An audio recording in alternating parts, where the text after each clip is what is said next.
Alright guys, you got another piece that we drug out. You're probably thinking, this is the kind of junk you have?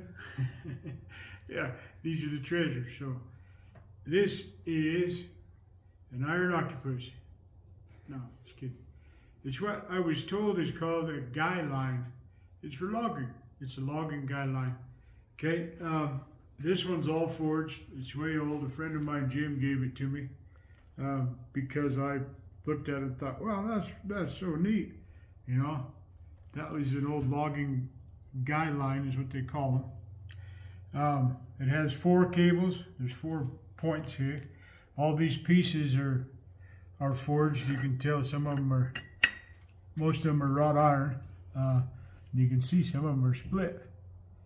Now, I can only tell you what I know about it. Like I said, if you guys know more about them, please tell me. I collected them because I thought they were awesome, because look at these rings. These are all forge welded. You can see the forge welds here. These are punched. You can tell that they're swollen at the ends because they were punched. This piece here you can tell was punched because of here. See how this is swollen? It's fattened out, it's swollen, it was punched. It looks like a piece of tire, wagon rim tire or something. Maybe it was repaired, don't know. And how many trees did it move? Whew, I don't know either. But it's a Guyline. Now here's what I was told that it does. So this center bar right here, these can come off. These pieces, obviously, with these nails that are jammed in here, these could slide off. This center bar, you see how it's all hammered right here? And you'll notice how it's round at the top. Bring it back. It's round at the top to here, tenon down, and that this is square. This part here is square. So what they would do is a tree that's the height that they needed, from what I was told, they would cut it off. Now it might be 20 feet high, 30 feet high, on the hillside or wherever they needed to kind of skid and drag in logs. They would put the Guyline, after they cut that tree, they'd bore it out ways big enough for this, but round. And then they would drive just this centerpiece, this pin, they would drive it into that hole into that tree. And then you could place your other guide lines, these lines, off of that, and you have this really strong center point. And then they would take guide lines, not Guyline, and run down, and that's where they would tie off.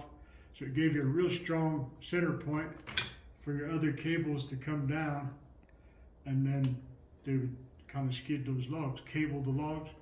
Okay, I thought it was cool, one, because it's a logging thing. My family's a bunch of old loggers. But I remember I was a kid going around and watching, you go to shake somebody's hand and they shook it like this because they were missing fingers from logging. So I thought it was cool, and then I really liked all the forge welds on it. I don't know how they get all the cables on, but you can imagine it now as to what it is. This piece is in the center of a log in a tree. Then you have 4 wires, cables going down and holding that. Now it can't move. Now you got another cables going down to a dead point and back up, and comes back, and it skids these logs with the cables. But the cool thing about it, if you look closely and you know what you're looking at, is one is the wrought iron. These are forged. These pieces for the cable. These, I don't know what you would call them, little protectors or guides. These are hand forged. They're crooked. They're pretty rough. All these rings are hand forged. The whole thing is. And another neat part about it is, if you like old stuff like me, if you look at this cable, you'll notice, and you older guys, you'll know what I'm talking about. This in itself is an old art form where they hand tie these cables. They hand weave them. I believe they call it weaving. They actually take this cable and pull it and untwist it, and they weave it back on itself to make these loops. So that's a woven cable, hand woven steel cable. Like I said, I think stuff like that is neat. Somebody did that. Somebody, that was their part of their craft, part of their skill, was being able to tie cable. If you look at them, they're a little bit different, a little rough, but this is a braided or tied steel cable. So not only is all the forge welding craftsmanship there, this is in its own, to me, plus the logging, plus it's a neat piece. I get asked about it. I was going to put it in my yard on a stump and just leave it hanging there, but you're always afraid some idiot's going to come grab it. There was a piece, I don't know, it's kind of heavy. It's not as heavy as you would think because it's wrought iron, but if I get Mary to come in, you can see how the grain structure is on these, where it looks like it's made out of wood. That's because it's wrought iron. If you guys get, maybe I'll do a video on wrought iron and steel and carbon steel. But this is a wrought iron. This is why it's layered, is it's wrought iron. You can see that there's open structures in there. There was some other stuff that was with it. Whether it goes to it or not, I don't know. Jim is no longer around to ask. This is the kind of stuff I think is cool. What these giant links, just some chain links. I don't know what it was, if there was a whole chain, if it's part of a wagon, don't know, but you can see the overlap and the forge welds on there, right here and on the tops. Like I said, I don't know what it was used for, but it's an interesting piece that was with this. Whether it was used for it, with it, I'm not sure. The other piece that was with it is interesting in itself, and it's wrought iron, and the cool thing about it is you would think that piece right there would weigh like 50 pounds. You would think it was heavy, heavy, heavy, and it is not. It's heavy, but it is not as heavy as you would have thought. Looking at it, you'd think, wow, that's like 1 inch solid bar. You pick it up and you're like, what the heck is going on? Well, it's wrought iron. You guys that are new to smithing or blacksmithing or learning about steels will understand that. See these welds? Those are so cool to me. You understand that wrought iron is not as dense as steel. Steel is wrought iron and carbon mixed together, and it's dense. Wrought iron is not dense. It's right out of the earth, you know, and cast out into the, I'd have to tell you the whole story about it, but it's not as dense. So this thing is not as light. You can see the forge welds on each one of these loops. You can see how they drug it, tapered it clear out. It's a lot like if you looked at some of the other tools I got that I'll show you, you'll notice that it's kind of an ugly weld. If you look at this side and this top piece,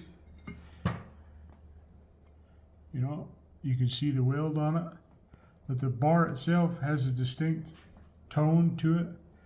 Like when if you clank it around, it has almost a dead sound to it.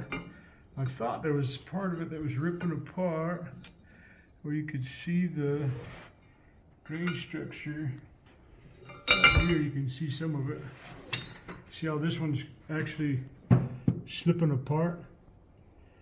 Wrought iron does that because it's layers, hammered upon layers, welded together, forge welded. So it's a wrought iron piece. It's neat, it's light. What they used it for, that part I don't know.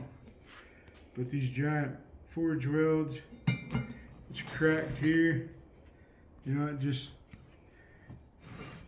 has a lot of character to it. It's kind of just a neat piece that hangs around the shop. So, like I said, hopefully if you guys like this kind of stuff, we'll keep dragging them out. We'll show you. I kind of enjoy showing someone. I always thought they were cool. So if somebody thinks they're cool, I'll drag them out and show you. A lot better than just going in a scrap bin, I guess. That's where most of them end up. That's where they go. The wrought iron is interesting because you can't get wrought iron anymore.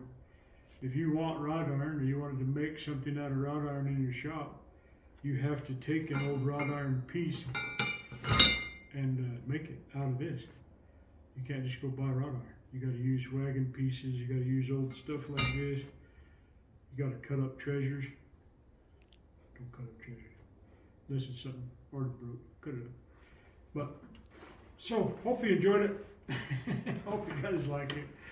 I don't have a cool story for the logging except when Jim gave it to me, he was telling me he was just as excited of the craftsmanship of it, of tying cables, and he was telling me all about underground mining and what an art form it was to tie cables.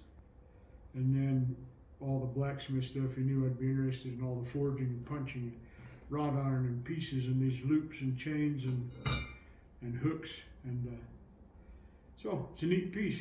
So there you go. Now you've seen a all hand forged wrought iron Guyline. So G-U-Y-L-I-N-E, Guyline is what I believe this was called.